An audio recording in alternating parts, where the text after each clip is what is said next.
रुक करते हैं बड़ी खबर का। 3 नए कृषि कानूनों की वापसी को लेकर किसानों के आंदोलन का आज 28वां दिन है। किसान अपनी मांग पर अड़े हैं तो सरकार भी अपना रुख साफ कर चुकी है। इस बीच किसान और सरकार से बातचीत करने का नया तरीका और नया रास्ता इजाद करने की कोशिश में है। बिल्कुल। और दिल्ली सिंघू बॉर्डर पर आज किसानों की एक अहम बैठक होने वाली है। सरकार से छठे दौर की वार्ता पर किसान इस बैठक में फैसला लेंगे। सरकार ने बात करने का समय तय करने के लिए किसानों को कहा है और सरकार के प्रस्ताव को किसान एक धोखा बता रहे हैं और कह रहे हैं कि काला कानून वापस कराए बिना किसान नहीं लौटेंगे। आपको बता दें कि राकेश टिकैत ने ये बड़ी बात कही है और लगातार दिल्ली के अलग अलग बॉर्डर पर हजारों की संख्या में किसान पिछले 28 दिनों से डटे हुए हैं। जी हां, बड़ी खबर ये आ रही है हालांकि सरकार कोशिश कर रही है कि बातचीत के जरिए कोई बीच का रास्ता निकाला जा सके, लेकिन किसान नेताओं ने साफ कर दिया है कि सरकार धोखे में रख रही है। बातचीत से बात नहीं बनेगी, कानून को सीधे तौर पर खत्म होना चाहिए।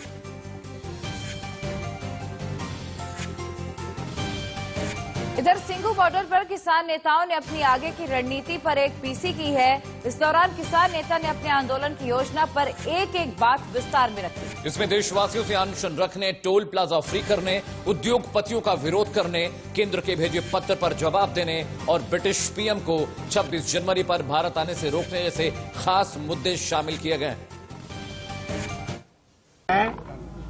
चमकौर साहब और फतेहगढ़ साहब का, बड़े साहबजादों का और छोटे साहबजादों का शहीदी दिहाड़ा है। जे हम दोनों सिंधु और टीकरी बॉर्डर पर बड़े कबीशर, ढाडी जथे, कथावाचक और सिख चिंतक बुला के इत्थे असीं इत्थे मनावांगे शहीदी दिहाड़ा 26 27 ते 23। पहला 23 फिर 26 27। बड़े साहबजादा 23 नूं आ, छोटे साहबजादा 26 27 ਦਾ ਉਹ ਇੱਥੇ ਅਸੀਂ ਮਨਾਵਾਂਗੇ ਤੇ ਇਹਦੇ ਨਾਲ ਹੀ 25 26 27 ਨੂੰ हरियाणा के लोग टोटल टोल फ्री करेंगे। पंजाब में टोल फ्री पहले ही है, जो टैक्स लगता है रोड पर। जब हम 4 व्हीलर खरीदते हैं तो रोड टैक्स उसके साथ ही तारते हैं। तो ये रोड टैक्स काहे का ले रहे हैं? क्योंकि सरकार ने रोड प्राइवेट लोगों को दे रखा है, उनको कमाई करने का है। हमें तो मालूम यही पड़ा है कि इसके में बड़ा शेयर अमित शाह के लड़के का है। मैं गारंटी के साथ नहीं कह रहा, सुना है। तो उसने इसका रिवॉल्ट भी नहीं किया है। और इसके बगैर जो अडानी, अंबानी और बड़े कारपोरेट घराने हैं, उनकी जो पैदावार है, उनका जो प्रोडक्शन है, उनका जो जियो का टावर है और चिप है, वो हम निकाल कर फेंक रहे हैं लोग सारे। और 68 करोड़ का उसका लॉस हो गया इतने टाइम में, और उसको ट्राई में जाना पड़ा, पहले नंबर से दूसरे नंबर पर आ गया। ये हमारे आने वाले दिनों के संघर्ष हैं। और जो चिट्ठी लिखी है ज्वाइंट सेक्रेटरी अग्रवाल ने, उसके बारे में क्या जवाब देना है?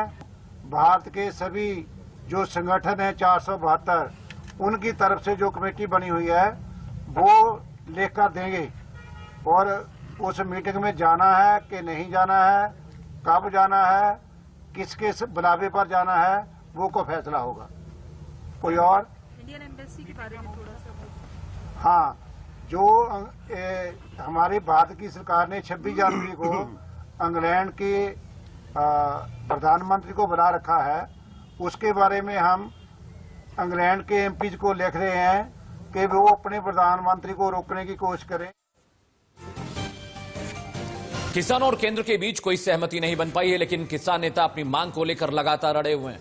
और इसी बीच किसान नेता 26 जनवरी को भारत आ रहे ब्रिटेन के पीएम को रोकने की योजना भी तैयार कर रहे हैं, जिसे लेकर संवाददाता ऐश्वर्य जैन ने किसान नेता ओंकार सिंह से खास बातचीत की है। देखिए जरा। हाँ, पूरी मुलाकात में आपकी बैठक हमारी बैठक हुई है। हमने जो तय किया है, हमने सभी जो किसान भाई हैं उनको बेनती की है कि वो अनशन रखें, दोपहर को भोजन ना खाएं। सभी देशवासियों को भी अपील की है।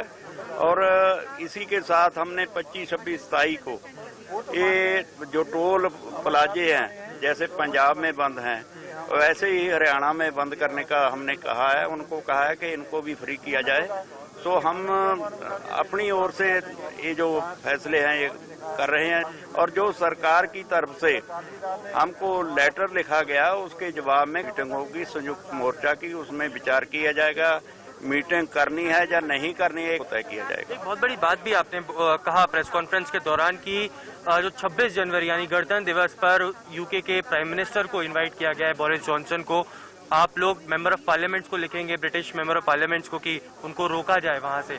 इसका क्या संदेश है, क्यों ऐसा?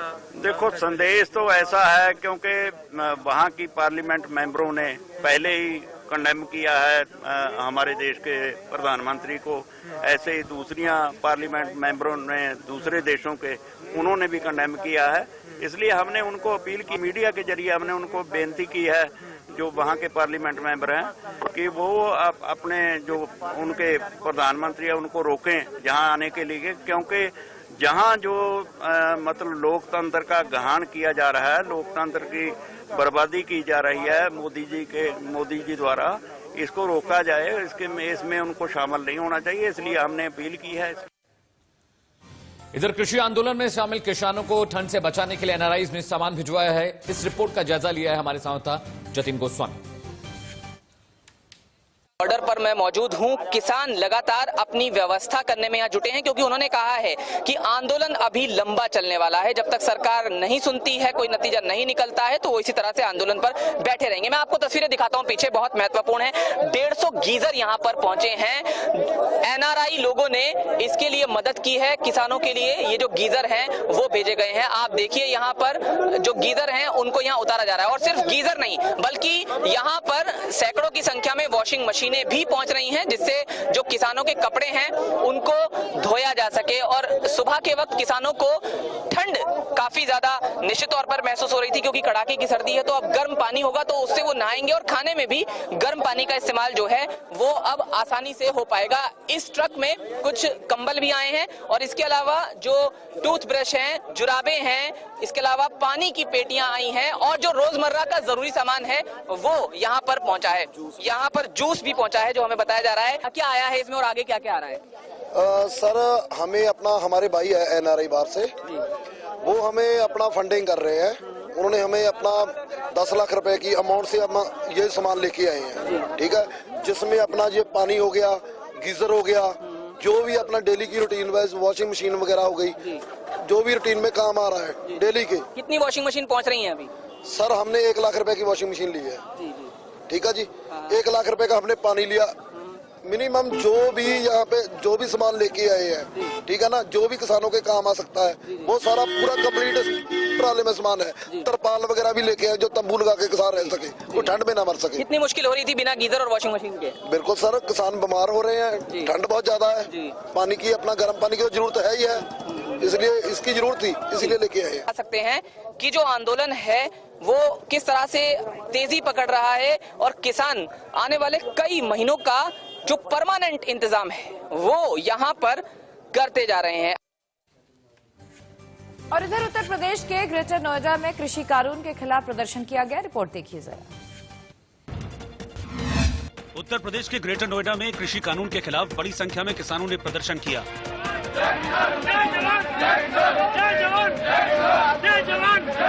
आंदोलनकारी किसान ट्रैक्टर लेकर दिल्ली की ओर निकले, जिन्हें महामाया फ्लाईओवर पर पुलिस ने रोक दिया।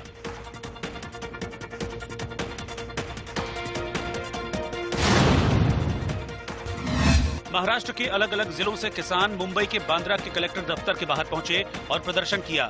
यहां उन्होंने किसान कानून का विरोध किया और जमकर नारेबाजी की।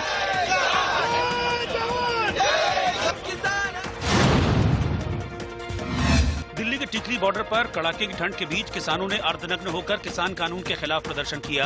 किसानों ने केंद्र सरकार के खिलाफ जमकर नारेबाजी की।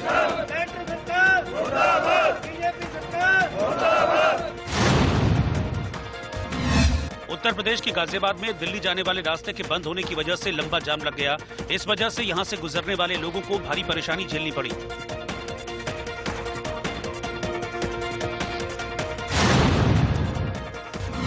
अमृतसर में श्री गुरुद्वारा रामदास एयरपोर्ट पर इंग्लैंड से पहुंचे यात्रियों को कोरोना टेस्ट के लिए रोक दिया गया। कोरोना टेस्ट के लिए यात्रियों को लंबा इंतजार करना पड़ा, जिससे मौके पर हंगामा खड़ा हो गया। एयरपोर्ट के बाहर यात्रियों के परिजनों ने पुलिस के खिलाफ नारेबाजी की, जिससे माहौल तनावपूर्ण हो गया।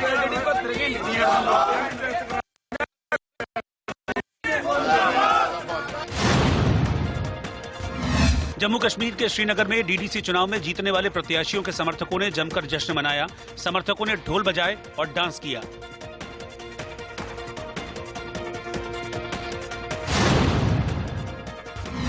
हरियाणा के अंबाला में इंग्लैंड के रहने वाले रजत नारा अपनी शादी में ट्रैक्टर से बारात लेकर शादी करने पहुंचे। युवक ने ऐसा कदम किसान आंदोलन को समर्थन देने के लिए उठाया, जिसमें दूसरे बाराती भी ट्रैक्टर से ही पहुंचे।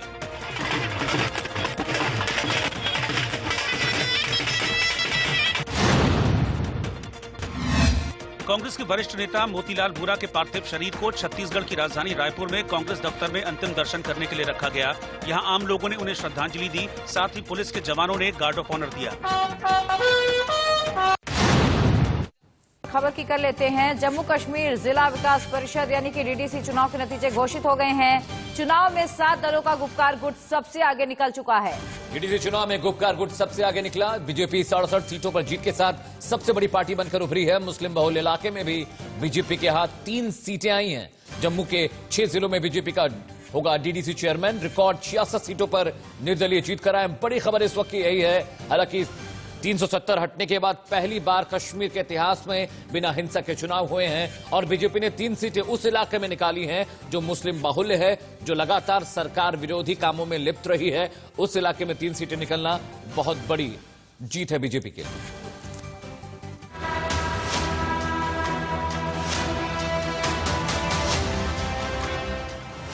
यासीन मलिक, सैयद अली शाह जिलानी, फारूक अब्दुल्ला, महबूबा मुफ्ती और मीर वाइज उमर फारूक, ये घाटी की सियासत के वो चेहरे हैं जिन्होंने कश्मीर का अमन छीनने की पुरजोर कोशिश की। घाटी को हमेशा एक सुलगती चट्टान बताने और दिखाने के लिए मशक्कत करते रहे। खाते रहे हिंदुस्तान का और गाते रहे पाकिस्तान की। इन अलगाववादी नेताओं ने हमेशा कश्मीर को अलग मुल्क समझा और इसे पाकिस्तान की जागीर। इन नेताओं ने आर्टिकल 370 और 35 से हटाने का विरोध किया। इनके मुताबिक कश्मीर की आवाम भारत से अलग होना चाहती है। कश्मीर पर भारत के मुकाबले पाकिस्तान का ज्यादा हक है। कश्मीर को तहस नहस करने में इनकी भूमिका सबसे ज्यादा रही। अपनी तकरीर में ये नेता युवाओं को भड़काते रहे। आतंकी ताकतों को घाटी में इनका समर्थन लगातार मिलता रहा। इन अलगाववादी नेताओं ने हमेशा भारत सरकार पर यह तोहमत मढ़ी कि सरकार ने जबरन घाटी से आर्टिकल 370 हटा दिया, वो भी आवाम की मर्जी के बगैर।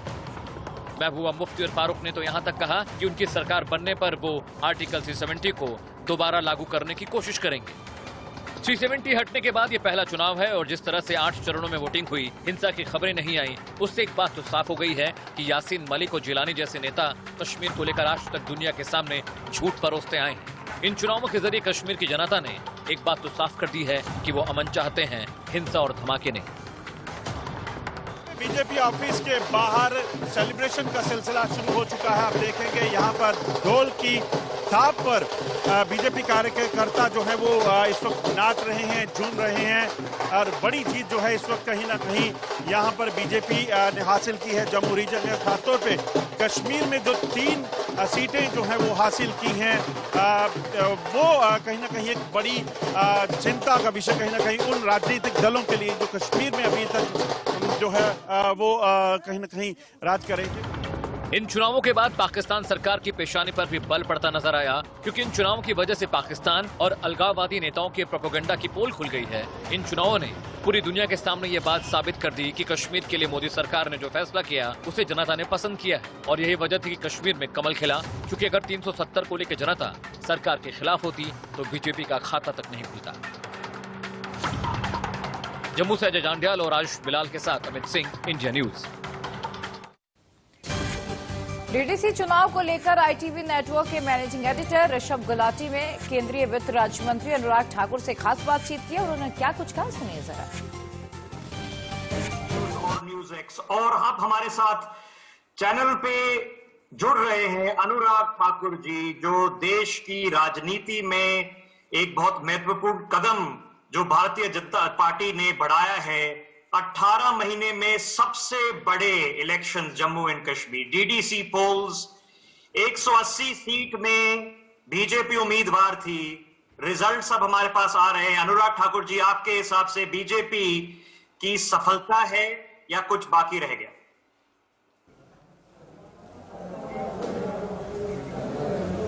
मैं पहले तो कहूंगा ये जम्मू कश्मीर की जनता की जीत है, जनतंत्र की जीत है, जमहूरियत की जीत है। मोदी जी ने सोचा था कि जम्मू कश्मीर में लोकतंत्र को मजबूत करना है, पंचायती राज के चुनाव करवाने हैं, जो 70 सालों में नहीं हुआ वो डीडीसी के चुनाव, जिला परिषद के चुनाव करवाने हैं। ये चुनाव बहुत सफल हुए और इसलिए सफल हुए कि लोगों ने आतंकवाद को ना कही, उम्मीदवार बनकर आए, चुनाव लड़ा, लाखों लोगों ने वोट डाला और रिकॉर्ड वोटिंग हुई और नई लीडरशिप को उभरने का मौका मिला। इस नई लीडरशिप के माध्यम से नए जम्मू कश्मीर का निर्माण होगा। ये जम्मू की जनता की जीत है, कश्मीर की जनता की जीत है और मुझे लगता है किसी भी दल से बड़ी जीत जम्मू कश्मीर की है, जिन्होंने टेररिज्म को ना और टूरिज्म को हां कही है, जिन्होंने आतंकवाद, अलगाववाद को ना और राष्ट्रवाद को हां कही है, जिन्होंने पाकिस्तान की सोच को रखने वालों को लताड़ा है और भारत के साथ आगे बढ़ने का कदम आगे बढ़ाया है। आप कह रहे हैं पाकिस्तान की सोच, लेकिन जो ये अलायंस बनी है पीडीपी, फारूक अब्दुल्ला और अदर पार्टीज की, जो गुपकर अलायंस है, आपने और आपकी पार्टी वालों ने कहा है ये तो एंटी नेशनल अलायंस है। ये क्या मिसिंग है फैक्टर कि फिर भी ये इलेक्शंस में सीट जीत रहे हैं? वो तो कह रहे हैं कि उनके लिए बहुत बड़ी विक्ट्री है।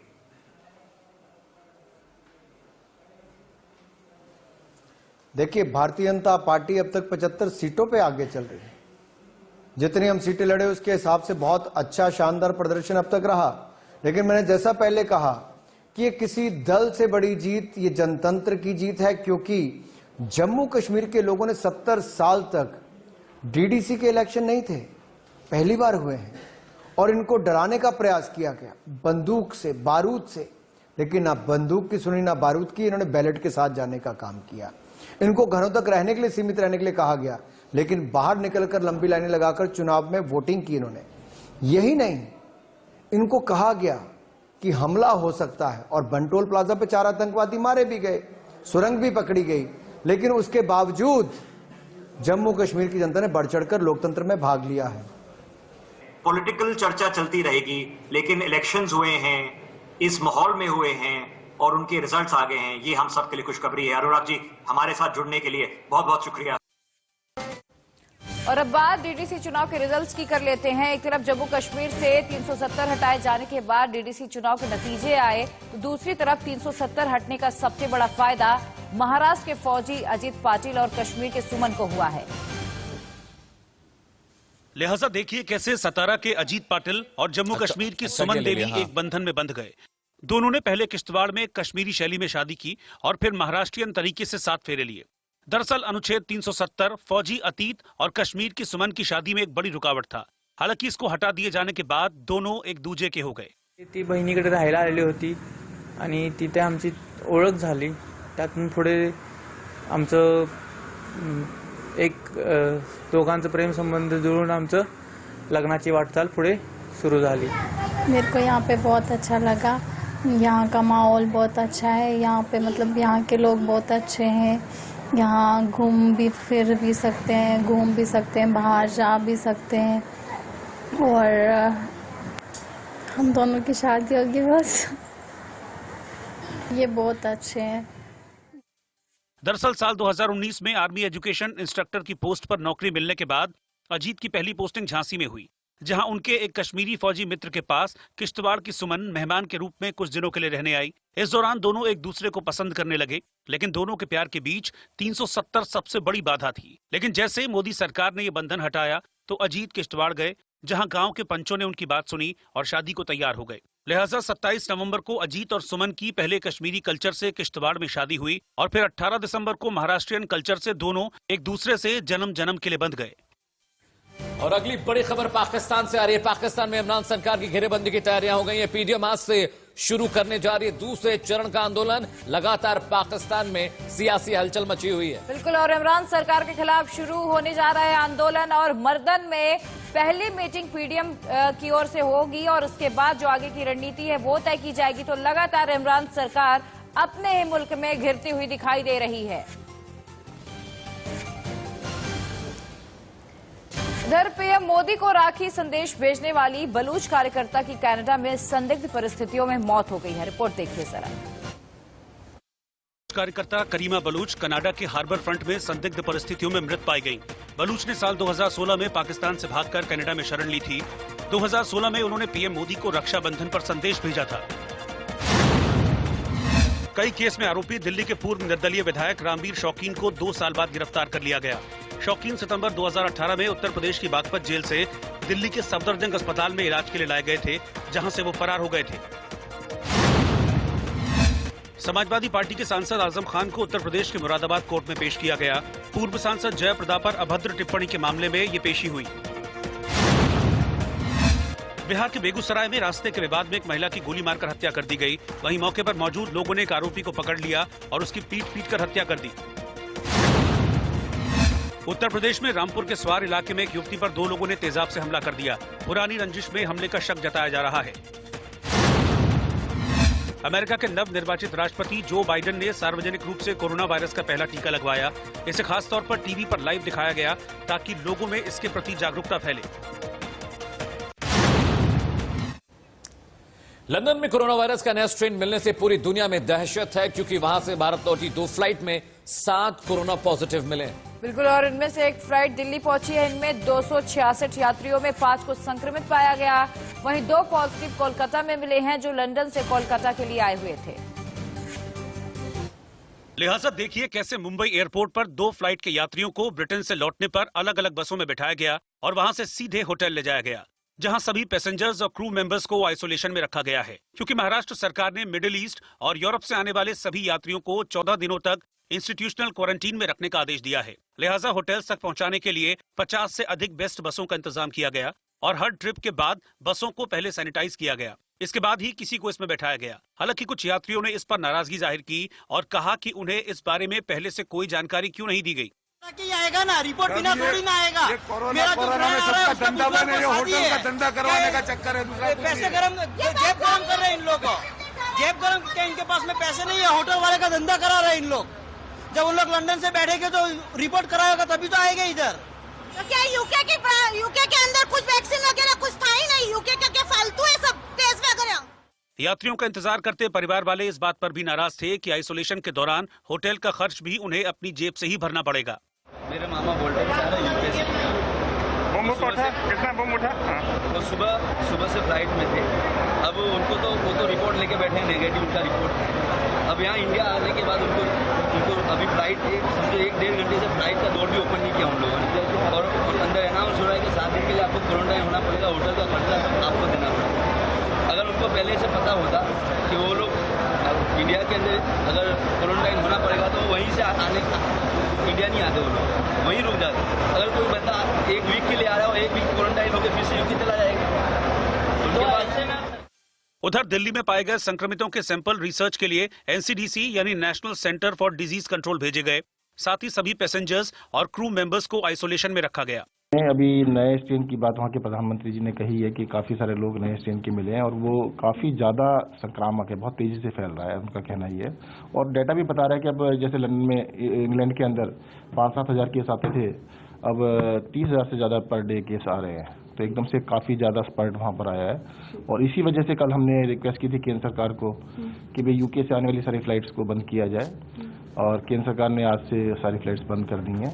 पिछली बारी जब मार्च अप्रैल में फैला था तब भी यही कारण था कि बाहर से बहुत सारी फ्लाइट्स आई थी और उन फ्लाइट्स में काफ़ी सारे लोग इन्फेक्टेड दिल्ली आए थे, तो उसकी वजह से जब वो जगह जगह फैल गए थे तो उसकी वजह से काफ़ी फैला था। मैं तो आपके माध्यम से सबको कहूँगा कि सभी लोग। दरअसल लंदन में कोरोना का नया स्ट्रेन यानी बदला रूप मिला है। इसे पहले से 70% ज्यादा संक्रामक माना जा रहा है। हालांकि स्वास्थ्य मंत्री डॉक्टर हर्षवर्धन ने कहा कि घबराने की जरूरत नहीं है, क्योंकि सरकार सतर्क है। इन सब के अंदर आप अपने आप को मत उलझाइए। सरकार हर बात के लिए पूरी तरह से सजग है और जैसे पिछले 1 साल में आपने देखा कि सरकार ने आवश्यकता के अनुरूप जनता के हितों की रक्षा करने के लिए जो जिस समय पर आवश्यकता किया, वो सारी चीजें सरकार देख रही है। कोई इतना पैनिक का कोई कारण नहीं। स्वास्थ्य मंत्री चाहे कुछ भी दावा करें, लेकिन ब्रिटेन में बेकाबू कोरोना वायरस का नया वेरिएंट मिलने की खबर आने के बाद भारत में चिंता बढ़ गई है। इधर ब्रिटेन में कोरोना वायरस के एक नए वेरिएंट यानी कि अलग तरह के लग रहे इस वायरस से बहुत ज्यादा लोग बीमार पड़ रहे हैं। इसकी वजह से वहां कोरोना मरीजों का आंकड़ा लगातार बढ़ रहा है और सरकार ने एहतियात बरतते हुए देश में लॉकडाउन की पाबंदियों को और सख्त कर दिया। लिहाजा ब्रिटेन में अब तक की सबसे सख्त पाबंदियां लगाई गई हैं, क्योंकि ये बदलता वायरस बेहद कम दिनों में इंग्लैंड के कई हिस्सों में सबसे आम हो गया है। देखिए कैसे क्रिसमस के मौके पर गुलजार रहने वाले लंदन के बाजारों में सन्नाटा पसरा है। सड़कें खाली हैं और लोग फिर से घरों में कैद रहने को मजबूर हैं। जानकारी के मुताबिक कोरोना के इस नए प्रकार का पता सबसे पहले सितंबर में चला था और नवंबर में लंदन में कोरोना संक्रमण के 1/4 मामलों में ये वायरस वजह था, मगर 15 दिसंबर आते आते 2/3 मामलों में संक्रमण की वजह यही वेरिएंट पाया गया। इतना ही नहीं, नया वेरिएंट नॉर्दर्न आयरलैंड को छोड़कर पूरे ब्रिटेन में फैल गया है, जिसके बाद प्रधानमंत्री बोरिस जॉनसन को सामने आकर लोगों से पैनिक न होने की अपील करनी पड़ी। early evidence we have on this new variant of the virus, the potential risk it poses, it is with a very heavy heart. I must tell you, we cannot continue with Christmas as planned. उधर भारत के अलावा Europe के कई देशों ने Britain की यात्रा पर प्रतिबंध लगा दिया है। Ireland, Germany, France, Italy, Netherlands और बेल्जियम समेत कई देशों ने ब्रिटेन की सभी उड़ानें रद्द कर दी हैं। दरअसल वायरस हमेशा अपना रूप बदलते रहते हैं, यानी वो हमेशा म्यूटेट करते हैं। इसीलिए उसके व्यवहार में आ रहे बदलाव पर वैज्ञानिक पैनी नजर रखते हैं। हालांकि अच्छी बात यह है कि अभी जो भी वैक्सीन बन रही है उनमें इस नए रूप को ध्यान में रखकर बदलाव किया जा सकता है। इस बीच WHO ने दावा किया कि ब्रिटेन में कोरोना का नया स्ट्रेन बेकाबू नहीं है। WHO ने यह बयान इसलिए मायने रखता है क्योंकि शनिवार को ब्रिटेन के हेल्थ सेक्रेटरी ने कहा था कि देश में हालात काबू से बाहर होते जा रहे हैं। बिल्कुल, लेकिन WHO के इमरजेंसी चीफ माइकल रायन ने उनके दावे को नकारते हुए ये कहा कि महामारी के दौर में इससे भी ज्यादा मामले और खतरनाक स्थिति हमने देखी है, जिसको काबू कर लिया गया और इसीलिए ब्रिटेन के हालात को बेकाबू ना माने। लेकिन इसे बहुत गंभीरता से लेना जरूरी है। वहीं कोरोना के नए स्वरूप पर WHO ने कहा कि नए वेरिएंट को समझने में वैज्ञानिकों की टीम लगी हुई है, जल्द ही कोई हल निकलेगा। और इधर क्रिसमस और न्यू ईयर को देखते हुए महाराष्ट्र में नाइट कर्फ्यू लगा दिया गया है, जो रात 11 बजे से सुबह 6 बजे तक जारी रहेगा। नाइट कर्फ्यू के पहले दिन मुंबई में कैसा नजारा रहा, हमारी संवाददाता श्वेता वर्मा की आप ये रिपोर्ट देखिए। कोरोना के बढ़ते प्रकोप पर काबू पाने के लिए महाराष्ट्र सरकार ने मुंबई एवं मुंबई के आसपास के कई इलाकों पर नाइट कर्फ्यू का ऐलान किया है। मुंबई एवं महाराष्ट्र के कई क्षेत्रों में ये नाइट कर्फ्यू लागू कर दिया गया है। इस वक्त हम नवी मुंबई में मौजूद हैं और मेरे इर्द गिर्द की तस्वीरें आपको ये साफ बताती होंगी कि यहाँ पर नाइट कर्फ्यू का क्या माहौल है। और ये रोड आप जिस तरीके से आपको ये सुनसान नजर आ रही है, ये दरअसल नवी मुंबई के कई ऐसे इलाके हैं जहाँ पर ये ऐसे ही आपको तस्वीरें देखने को मिलने वाली है। और जब बात करते हैं नाइट कर्फ्यू की, तो ये रात के 11 बजे से सुबह के 6 बजे तक रहने वाला है। और यहाँ पर सबसे अहम बात यह है कि नाइट कर्फ्यू और लॉकडाउन में जो डिफरेंस है, जो खासकर ये बताया है बीएमसी के कमिश्नर IS चहल ने भी, कि लॉकडाउन में आप घर से बाहर नहीं निकल सकते हैं, लेकिन जब नाइट कर्फ्यू की बात होती है तो 5 से ज्यादा लोग एक जगह पर एकत्रित नहीं हो सकते हैं। और यही माहौल आपको मुंबई एवं नवी मुंबई, थाने, रायगढ़ जैसे इलाकों में देखने को मिल सकता है।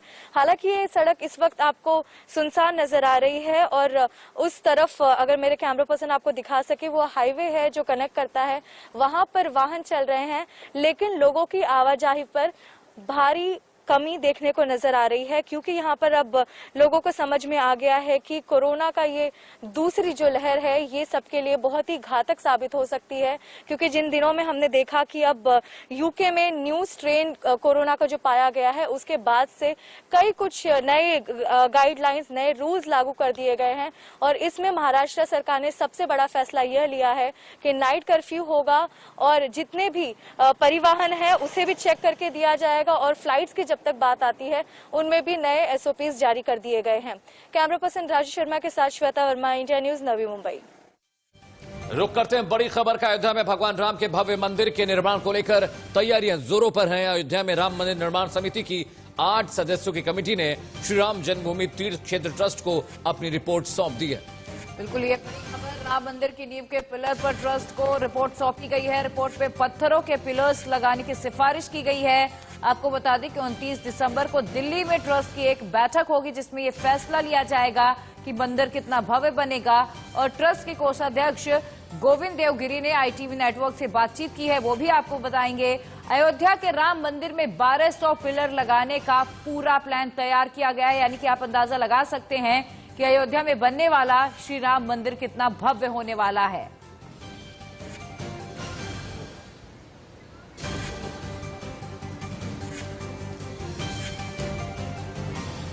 इधर अलीगढ़ मुस्लिम यूनिवर्सिटी के 100 साल पूरे होने पर पीएम मोदी ने छात्रों को वीडियो कॉन्फ्रेंसिंग के जरिए संबोधित किया। पीएम मोदी ने छात्रों को सफलता के मंत्र दिए और मतभेद छोड़ आगे बढ़ने के लिए प्रेरित भी किया। अभी लंबा चलेगा। और एएमयू जैसे प्रतिष्ठित संस्थान की ही सिर्फ नहीं, देश की भी ताकत है।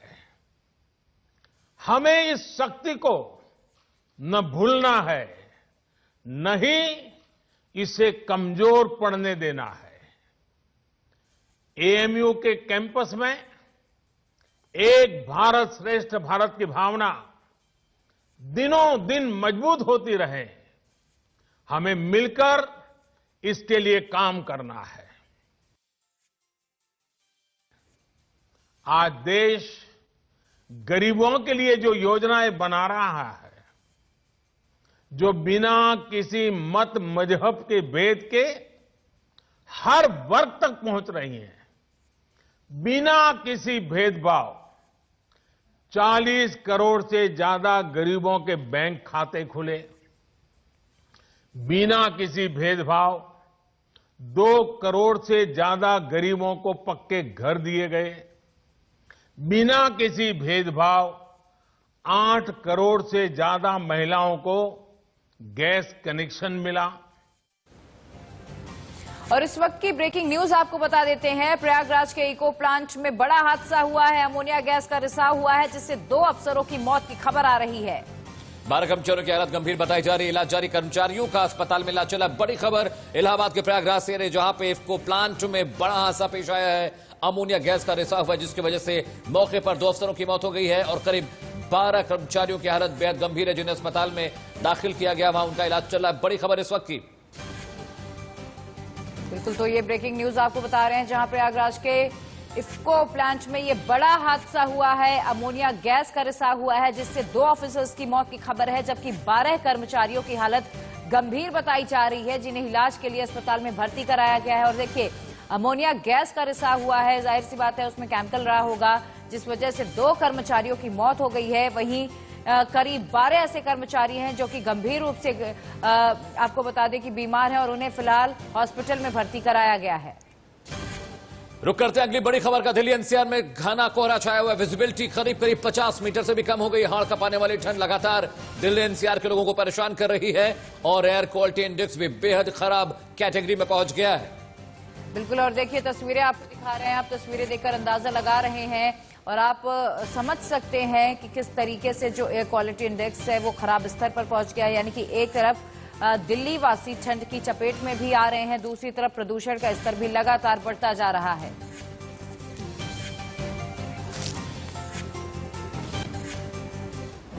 वहीं पहाड़ों पर जमकर बर्फबारी हो रही है, जिससे जनजीवन बुरी तरह से अस्त व्यस्त हो गया है। चारों ओर बर्फ की सफेद चादर दिखाई दे रही है। ये तस्वीरें जो इस वक्त आप देख रहे हैं जम्मू कश्मीर के गुरेज की है। यहाँ बर्फबारी का आलम यह है कि पूरी गाड़ियां बर्फ में समा गई हैं।